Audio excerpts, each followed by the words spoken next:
Salut, c'est David Goudreau, porte-parole pour le mouvement Santé mentale Québec qui vous salue directement de son confinement préventif.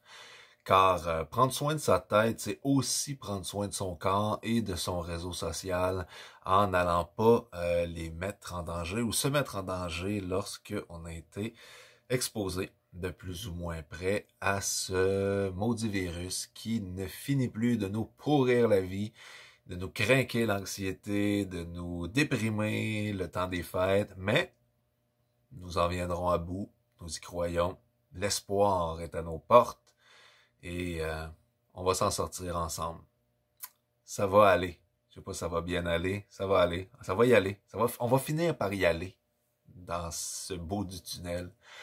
Mais bon, ça me force à être chez moi plutôt qu'être avec la sympathique et talentueuse Queenka, Elkana Talbi, une grande poète, une grande actrice qui va m'aider à lire vos textes autour de ce magnifique non-concours plein de non-consignes qui s'appelle Déconfine tes pensées. On invite tous les 12-25 ans à envoyer leurs textes. Vous pouvez trouver des liens sur êtrebiendansatête.ca. Il reste encore quelques éditions. On va lire d'autres textes. On va faire résonner vos mots.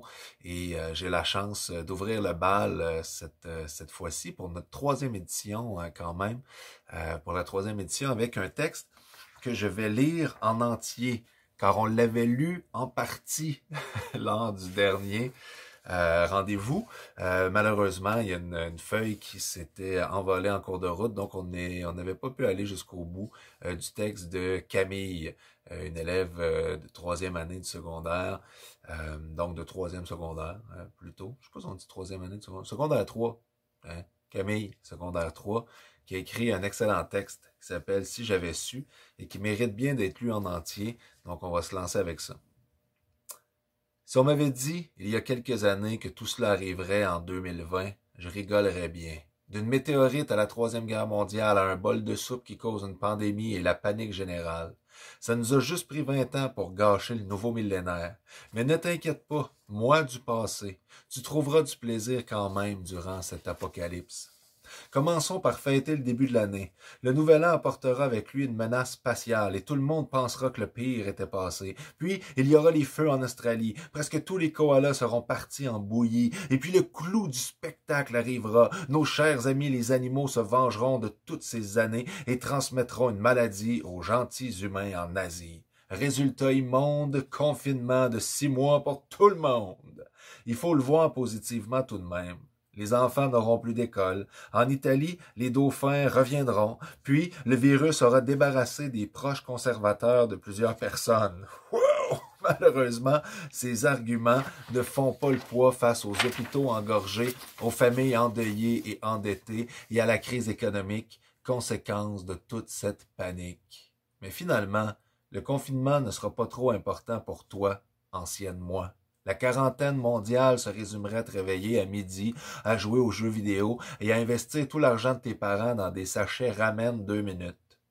Tu auras aussi l'occasion, durant cette saison, de faire le tri de tes proches en voyant l'une de tes parentés en train de crier dans les rues ce que le gouvernement est en train de manigancer.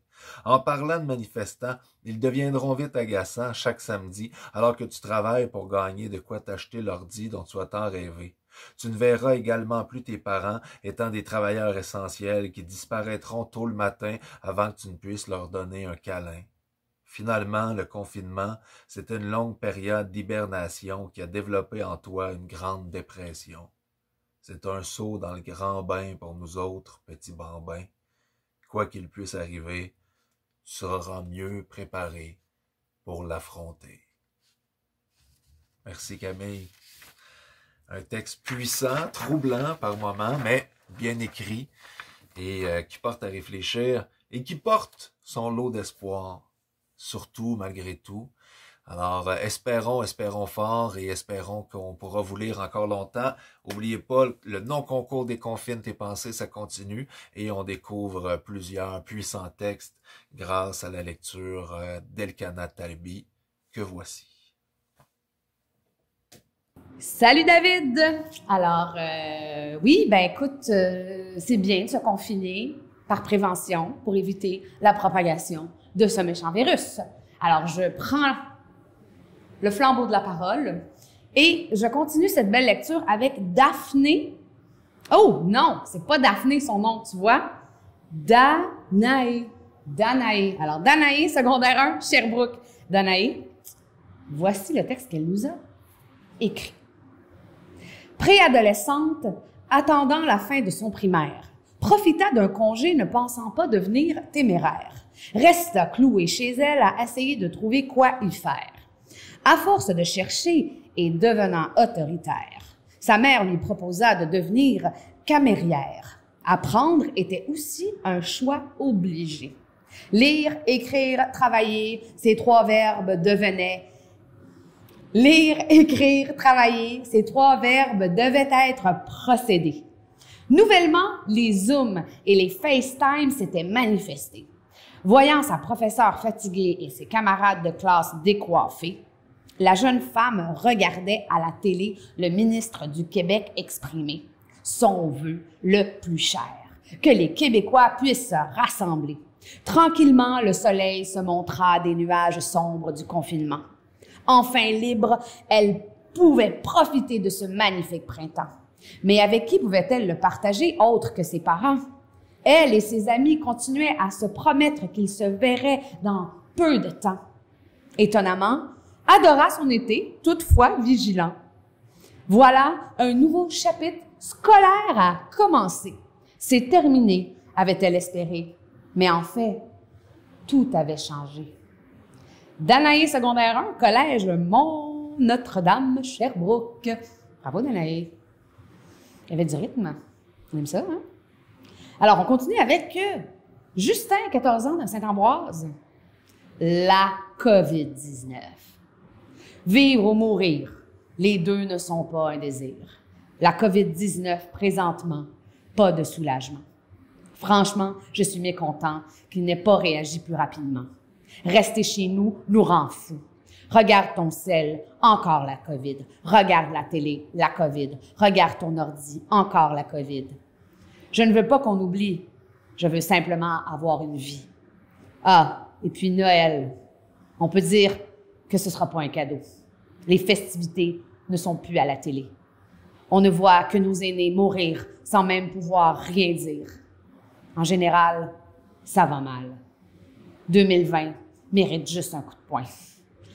Laissez-nous nous voir. On vous demande pas la mer à boire. Justin, 14 ans. Saint-Antoine, Laurentide. Hey, bravo, Justin. Bien ça. Un texte poignant. C'est drôle parce que là, je vous les lis, mais il y a des fois des belles petites trouvailles dans l'écriture qu'on ne peut pas entendre, comme un homophone ici.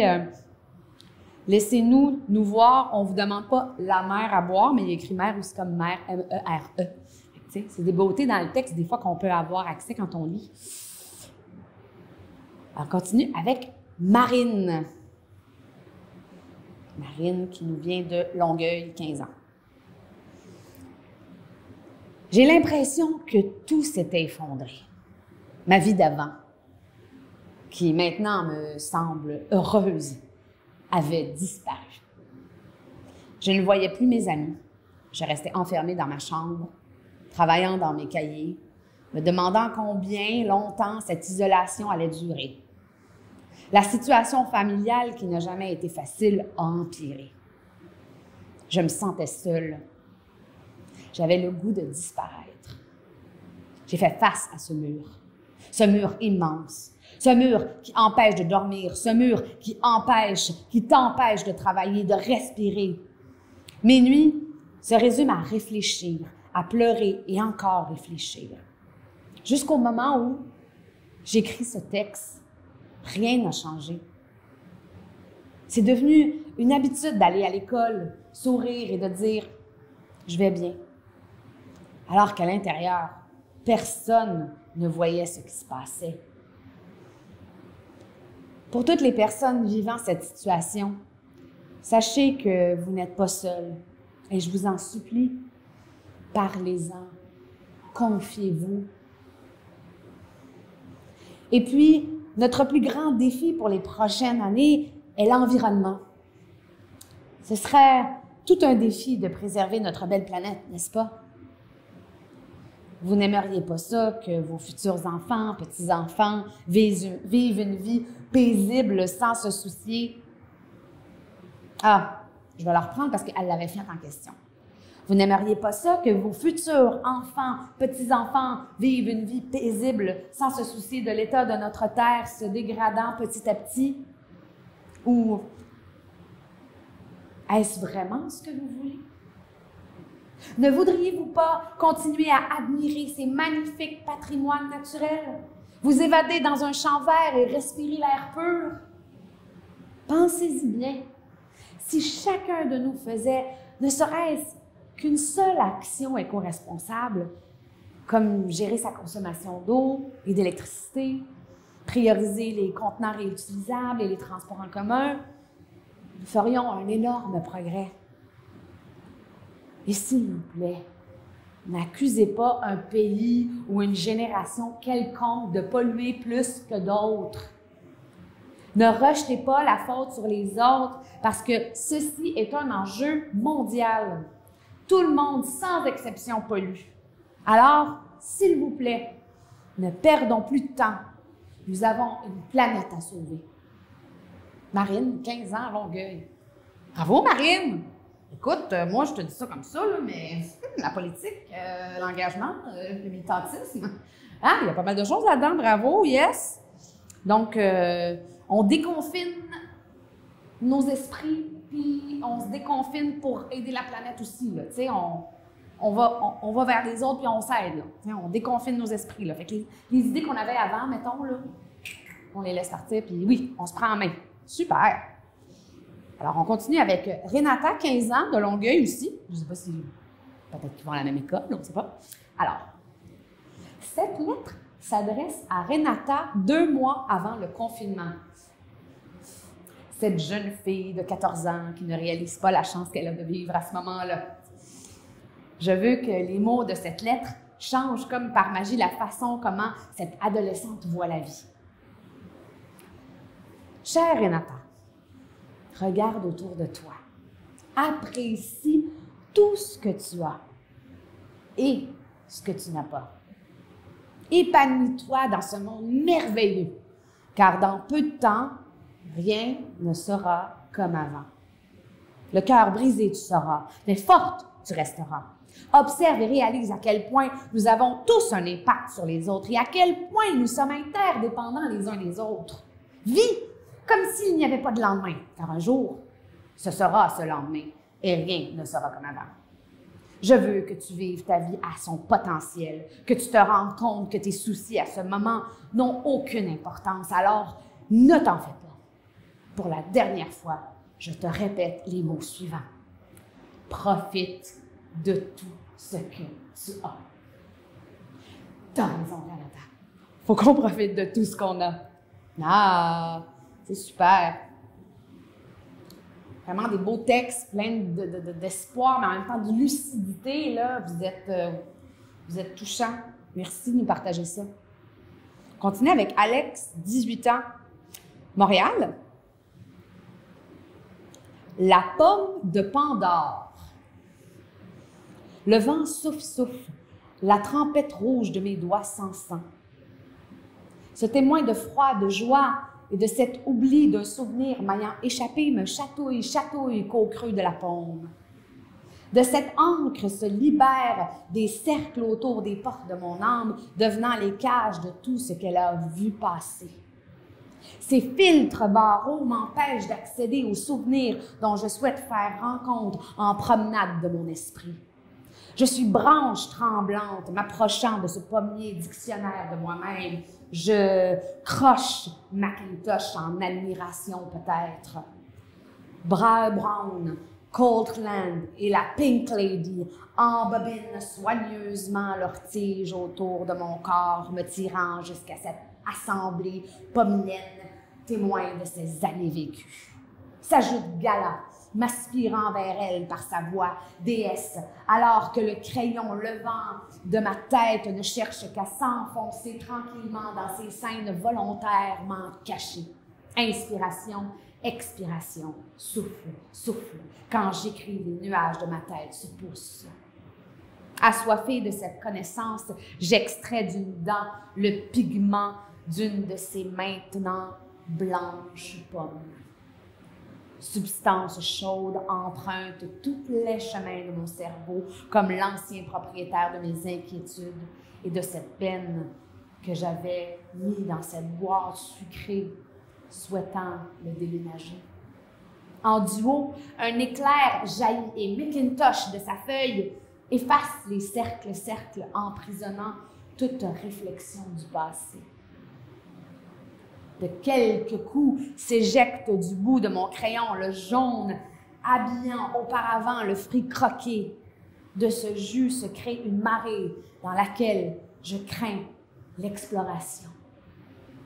Malgré moi, j'avance au bout de ce tremplin de mes mots, comme un pirate forcé de quitter son bateau. Je recule, respire, et prends l'élan pour parcourir ce monde habitant mes pores. Sautant, j'effectue un plongeon piqué, tentant de prendre possession de cette blessure, puisque quand j'écris, je ne suis que la flèche de ce jeu d'arc qui ouvre ses pommes de Pandore pures. Alexis, 18 ans, Montréal. Hey, Alexis, yes! Hein? On est parti dans un monde beaucoup plus évocateur, poétique. On a utilisé l'image de la pomme, du pommier, de tout pour parler de notre intérieur. C'est super. Ce que j'adore dans les textes comme ça, c'est que quand on en lit plusieurs, comme ça, comme dans les soirées slam, c'est qu'on entend toutes sortes de poésie, on entend toutes sortes de manières de s'exprimer, puis tout est bon, puis tout a le droit d'être là. On utilise les mots, puis on sort l'émotion. Donc, pour ça, là, bravo, Alexis, de nous avoir fait saliver pour la pomme. Et on continue avec Flo Doux de Québec. Confinement, 2 points, ouvrir les guillemets. Salut, je m'appelle Marie. Bienvenue. Marie, merci. Fait que c'est ça. Je suis malade mentale. Pas dans le sens de vraiment cool, dans le sens de malade mentale. J'ai été contaminée pendant le confinement. Je suis peut-être sortie dehors avec les cheveux mouillés par temps froid ou assise sur du béton gelé, je ne sais pas trop. Pendant que la population attrapait la COVID, moi, j'ai attrapé la dépression sévère. J'ai failli en mourir, moi aussi. Je suis, selon les plus habiles psychiatres, une folle, une fuckée, une coucou, une dépresse, une manque d'attention qui veut juste faire pitié, une cinglée, quoi. Pourtant, je suis loin d'être la king de la wing psychiatrique ni la queen de Philippe Pinel. Mes parents pensent que ma dépression est un mal de tête, qu'avec une pilule et un grand verre d'eau, ça va passer. Oups. Personne ne comprend que c'est pas juste ma tête, mais tout mon moi qui souffre. Mon foie est malade mental. Mon artère fémorale droite est malade mentale. Mon cubitus est malade mental. Mon cœur est malade mental. En ce moment, cette année, par les temps qui courent, comme quoi une fracture du radius n'est pas définitive, je suis mentalement toute malade. Pour être plus poétique, je suis à la maladie mentale ce que le beurre de Peanut Craft est à la confiture de framboise double fruit, ce que René Lévesque est à la souveraineté, ce que Parnèche Lopez est à la poésie, ce que 2 crèmes à un sucre sont au café. Je suis à la guérison comme ce que la pandémie est à la fin, pas tout de suite. Merci. Bonne journée. Avec un petit bonhomme sourire. Hey Flo, merci pour ce texte hyper poignant. Tu nous as livré tes tripes. Puis, tu sais quoi? Il y a beaucoup de monde à qui ça parle, puis il y a beaucoup de monde qui se sentent de même aussi, puis t'es pas tout seul. Puis lâche pas. Puis tu sais que tu as accès à des ressources, hein? N'oublie pas. Si tu as besoin de parler, tel jeune, mouvement, mouvement santé mentale Québec.ca, mouvement santé mentale Québec.ca, tel jeune, ton ami dans la rue que tu croises en loin de 2 mètres. Tu sais, vas-y. Tu peux écrire aussi, il y a des gens, peut-être que tu connais moins, mais qui vont être là aussi. Il y a plein, moi, je vais passer sur mes trucs Facebook, des gens que je connais pas beaucoup, mais qui sont comme, je suis là, si quelqu'un a besoin de parler. Tu sais, des fois, c'est plus facile de parler à quelqu'un qu'on connaît pas, qui est très proche, tu sais. Voilà, on est plusieurs à se sentir comme ça, vraiment plus qu'on pense. Donc, yes, merci beaucoup pour ce partage. Ça prend du courage. On continue avec... Alors ça, je l'avais... On s'embarque dans un autre genre de slam. C'est ça que je disais tantôt, là. Tu sais, on passe d'un monde à l'autre. C'est magnifique, ça. Ah! Rien. Jérôme Gaspésie. Moi, je vous parle de rien. J'ai rien à dire et je le dis. Par contre, j'ai tout pour vous parler de rien. De rien du tout. Un gros rien ou un petit rien, vous décidez. C'est le même prix, ça coûte rien. Définition. J'ai regardé la définition de rien. Rien est indéfini parce que rien ne veut pas être expliqué. Pardon. Rien ne peut pas être expliqué. Rien n'est à personne. Rien ne mange pas, rien ne touche pas, rien se perd, rien se crée. Origine. Rien du tout. Je vous parle de rien, mais tout se comprend. Même si on comprend rien, est-ce qu'on dit tout du rien quand on dit rien du tout? Puis qu'est-ce qu'on dit surtout quand on dit rien? Tout part de rien. On vient de rien, il n'y a rien de moins sûr, mais il paraît qu'au début, il n'y avait rien, j'en crois rien de moins. Prêche. Je crois de plus en plus au rien pour nous sauver. Prosternez-vous devant rien. Un rien sacré, un rien sucré, buvez ce rien délicieux, communiez avec le rien, ceci est mon rien livré pour vous. Prenez et faites-en rien, vos hosties que goûtent-elles rien.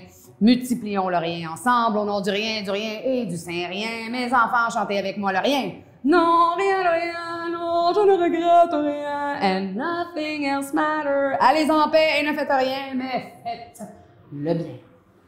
Avoir rien. Si j'avais tout, j'en ferais rien. Mais ce que j'ai, c'est rien. J'en ai les poches pleines. Personne n'en veut de rien. Puis avec ça, tout ce que je peux acheter, c'est rien. Fait que je le garde, mon rien, même si je te tends rien, tu peux pas le prendre. J'en ai beaucoup, ça prend pas de place. Si t'en veux, j'en ai à vendre. Un pusher de rien, une dépendance au rien, un manque de rien. Qu'est-ce qui est mieux, manquer de tout ou de rien? Arriver, rien. Rien n'est la pire chose qui peut nous arriver. On fait tout pour que rien n'arrive, mais on s'emmerde. On s'emmerde quand rien n'arrive. Découverte. La découverte du rien remonte au néant ou juste avant parce que le néant, c'est pas rien. Guerre. Pendant la guerre du rien, tu voulais anéantir rien. Rien a répliqué et a crié « Rien! » Qu'est-ce que vous en pensez? Tout à fait. Hein? Qu'est-ce que vous pensez que tout a fait? À rien. Rien médical. Il y en a qui se font faire des greffes de rein. Rien. Des pierres au rien. Dans la salle d'attente, on attend pour rien. Le docteur m'a dit « Vous avez rien. » Je suis contagieux, rien. Il m'a prescrit rien. Le pharmacien m'a donné rien. Proverbe. Rien de neuf sous le soleil. Bon à rien, rien à redire. Qui risque rien n'a rien. Un rien vaut mieux que deux, tu l'auras. Rien n'est acquis.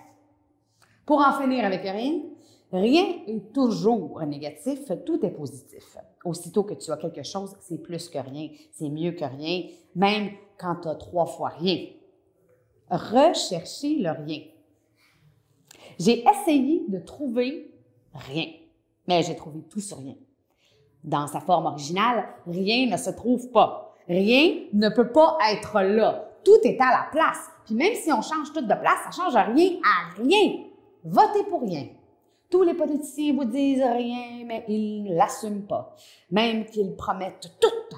Moi, je vais vous parler du vrai rien. Pas celui qu'on dit, là, celui qu'on fait. Je m'engage à faire à rien. Autant pour mes concitoyens que mes députés. Notre programme sera très clair. Enfin, un seul mot au dossier, rien. C'est un excellent point de départ pour le parti du rien. De toute façon, on n'a rien à perdre puis rien à gagner non plus. Ça change rien puis rien changera. Merci. De rien. Hein? Méchant voyage, hein? Mon cher Jérôme, dit-il Martin. Puis il a rajouté ça, rien. Écoute, ça, là, c'est le genre de texte que celui qui l'écrit justement, là, Jérôme, là, j'espère que tu vas l'apprendre par cœur puis tu vas le pratiquer parce que il y a du rythme là-dedans puis tout ça, là, puis il y a plein de jeux avec rien puis tout ça. Merci, j'espère que j'ai un peu rendu honneur à ce que tu avais en tête puis au rythme que tu avais imaginé. Donc, merci, Jérôme, et je t'entends dire de loin, de rien. Et on termine cette lecture avec Timothée, 16 ans, Longueuil. Donc, il passe quoi à Longueuil? Ben, des slameurs, des slameuses. Longueuil is the new Montreal. Alors, c'est très bon, tout le monde. On termine avec toi, Timothée. Pendant la pandémie, j'ai vécu une grande période de créativité musicale. Je fais des compositions depuis quelques années sur un logiciel. Mais pendant le confinement, j'ai réellement pu remarquer le progrès que j'ai fait. Étant donné que j'étais chez moi sans vraiment avoir de distraction, j'ai pu me concentrer un maximum sur mes compositions et consacrer énormément de temps à de l'apprentissage de notions musicales par vidéo, de l'écoute de plusieurs styles de musique et évidemment à de la création. Le confinement a eu des effets assez bénéfiques pour cette partie de ma vie. J'essayais de voir le bon côté des choses et j'imagine que cela a servi. Je compensais ce manque de vie sociale en exprimant mes émotions musicalement avec mes compositions. Si mes mots étaient magiques, j'adresserais mes mots aux artistes qui ne peuvent plus faire de spectacles, de tournées et d'événements, qui pour la plupart étaient une majeure source de revenus. Humoristes, musiciens, comédiens et tout autre du métier où la scène occupait une place essentielle dans votre vie, je pense à vous. Je vous encourage à persévérer et à continuer malgré tout et à composer, écrire et pratiquer pour nous faire vivre des émotions qui nous gardent en vie. Je suis de tout cœur avec vous et j'espère profondément vous retrouver le plus rapidement possible pour vivre des expériences marquantes comme avant. Mon Dieu, tu vas me faire pleurer. Merci. C'est vraiment touchant. Puis c'est vrai. Puis si on trouve ça dur, on est loin de la scène, on a l'impression qu'on est inutile. Mais merci pour ce beau message. Puis merci justement d'utiliser ta créativité pour que ça te permette de libérer tes émotions. C'est ça que l'écriture fait, c'est ça que la musique fait, c'est ça que la peinture, la danse, le twist, peu importe, la course. En tout cas, j'espère que tout le monde, vous trouvez des moments ou des endroits ou des manières de vous défouler. Puis c'est magnifique. Vous continuez à en envoyer. De toute façon, là, moi, je vais vous faire un petit texte de moi. Puis après ça, je vais renvoyer le flambeau de la parole à mon ami David Goudreau pour vous donner des infos sur la suite parce que je pense qu'on peut encore recevoir des textes. Ça serait vraiment le fun. Mais avant ça, avant de faire mon texte, il y a une autre affaire qui est apparue. Vous allez voir, on va faire la magie de la télé. Alors, je vais fermer mon iPad. Puis là, je vais faire ça comme ça. Puis je vais juste tirer ma main hors de l'écran. Là, vous savez, j'ai une magie. Là, tu fais, j'ai des cadeaux à faire. On me dit, c'est la COVID, hein, j'ai pas d'argent, puis tout ça, puis c'est dur, puis j'aimerais ça faire des cadeaux, mais qui sont significatifs. Anyway, je peux pas aller magasiner, on n'a plus le droit d'être dans des lieux publics, puis c'est vraiment pas sanitaire, puis tout ça. Oh! Ben, gadon! C'est quoi ça? Hey! C'est un calendrier pour 2021, tu sais, comme question de avec 2020, là. Et, brisons les tabous. Un super calendrier qui, bon, non seulement le calendrier est magnifique parce qu'il y a des œuvres visuelles des artistes de nu, mais surtout des textes. Oui, il y a des textes des jeunes, donc de 18 à 25 ans. C'est 18? Non, c'est pas 18, c'est 12 à 25 ans. de 12 à 25 ans qui ont participé et qui ont envoyé leur texte. Et leurs textes se sont retrouvés dans le calendrier. Fait que là, la gang, c'est quand même le fun, là.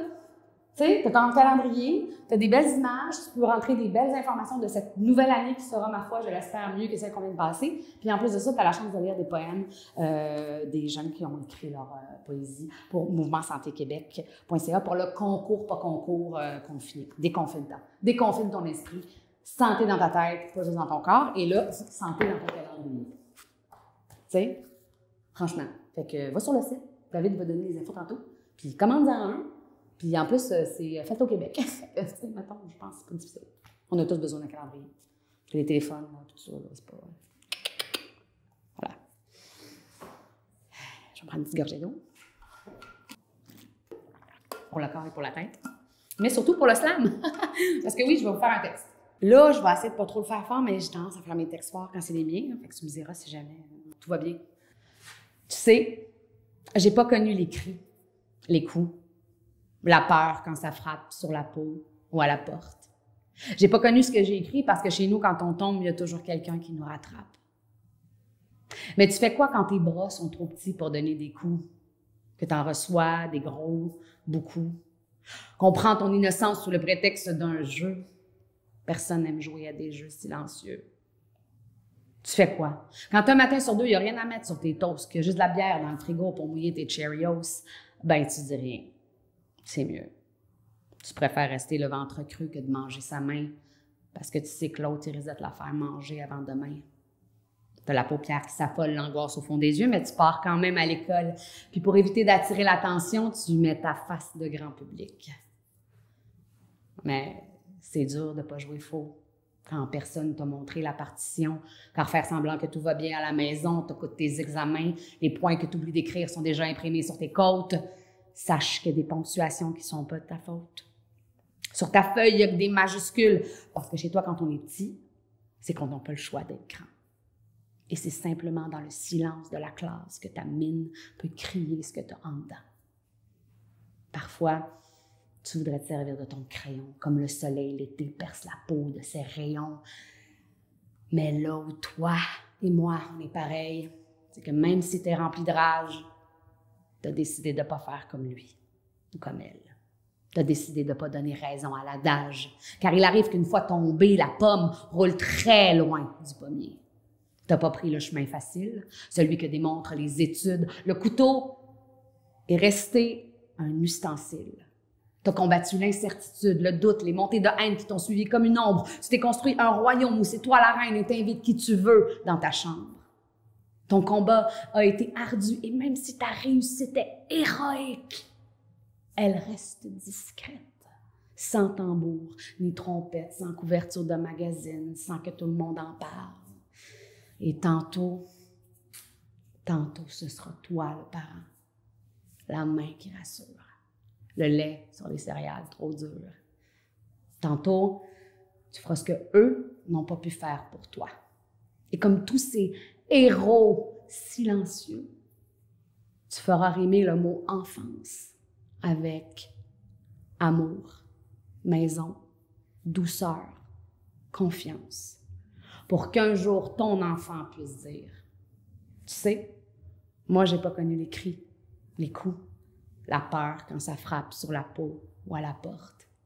Moi, j'ai pas connu ce que d'autres ont écrit, parce que chez nous, quand on tombe, il y a toujours quelqu'un qui nous rattrape. Prenez soin de vous. Un gros câlin.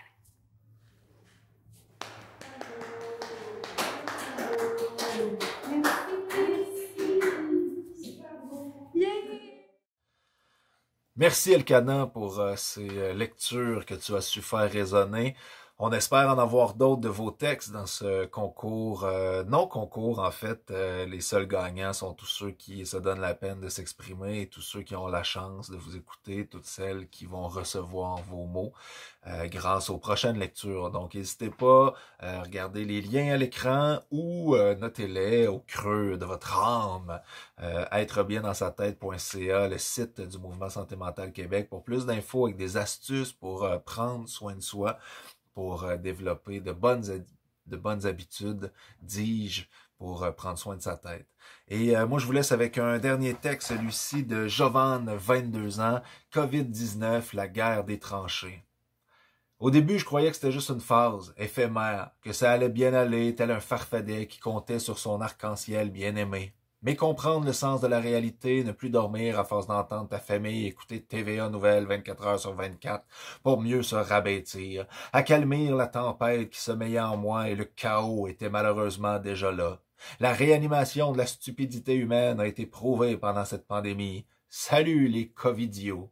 S'entrenuire juste pour se moucher les fesses, et après ça veut me faire croire que mon espèce est une race supposément si évoluée, alors qu'en fait la majorité ne fait que se débrouiller. Société mal organisée, juste de penser à l'infini des possibilités que l'humanité pourrait engendrer afin de faire en sorte que chacun ait sa part d'équité. Le fait de voir ces désespoirs internationaux nous aveigne à croire le poids de nos malheurs me fait royalement plus que de voir la face d'une reine qui n'est là que par modestie pour notre chère démocratie, ils me ourdissent la tête avec leur niaiserie. Heureusement que j'ai pu textoter avec mon amoureuse. Malheureusement, il y a eu un mur à notre relation. Il fallait juste tenir quelque temps. Malheureusement, depuis ce temps, mon âme pleuviote de chagrin à chaque jour d'école. Je me souviens de notre quotidien, je tourne la page. C'est ce que je me dis à chaque fois que les souvenirs de mon bonheur passé reviennent me hanter de mon désarroi d'aujourd'hui. L'infothèque de ma mémoire me joue souvent des tours et je me rappelle tous ces bons moments de mon trésor routinier. Retourner à l'école, c'est littéralement retourner au cimetière de notre amour. Je me sens ensorcelé par mon passé, comme si j'allais crever de voir tous mes souvenirs de mon amour passé défiler devant mes yeux. Je me demande où est la lumière qui va m'amener vers les cieux. L'espoir va revenir quand? Moi, j'attends que ma vie se gaillardisse, et ensuite je comprends que ce n'était qu'un mirage ensoleillé. Ma vie scolaire est mon pansement actuel contre tout le mal que j'ai subi pendant cette pandémie. Je reviens sur les bancs d'école tel un soldat avec ses cicatrices de guerre qui revient chez lui et qui se rend compte que les êtres chers sont partis loin de lui, non vers les cieux, juste partis, et je crois être perdu. Mon amoureuse, pour moi, n'est point un dommage collatéral peu important, même si au moins elle est encore en vie comparativement aux victimes de la COVID, mais qui peut quand même détruire votre cœur, votre bonheur d'aujourd'hui, peut-être votre malheur de demain. Respect à tous ceux qui ont vécu un vrai bourbier, qu'il soit physique ou psychologique pendant cette guerre qui malheureusement n'est pas encore terminée. Armez-vous de patience et de compréhension pour les choses que vous ne comprenez aucunement. Les réponses viendront à vous et je vous souhaite un bon deuil de vos anciennes vies. Cordialement, de l'investigateur de Rouxbellion. De Roubellion. Merci Jovan, c'est un bon texte, intense, bien écrit. Merci à tous ceux qui ont participé. On vous retrouve bientôt. C'était David Goudreau pour le Mouvement Santé Mentale Québec qui vous rappelle de prendre soin de vos têtes, de prendre soin de vos corps, de garder l'espoir chevillé à l'âme. On y est presque. Il y a de la lumière au bout du tunnel et c'est pas un train qui nous fonce dedans, c'est une vie qui a envie de reprendre ses droits. À bientôt, on se retrouve sous peu.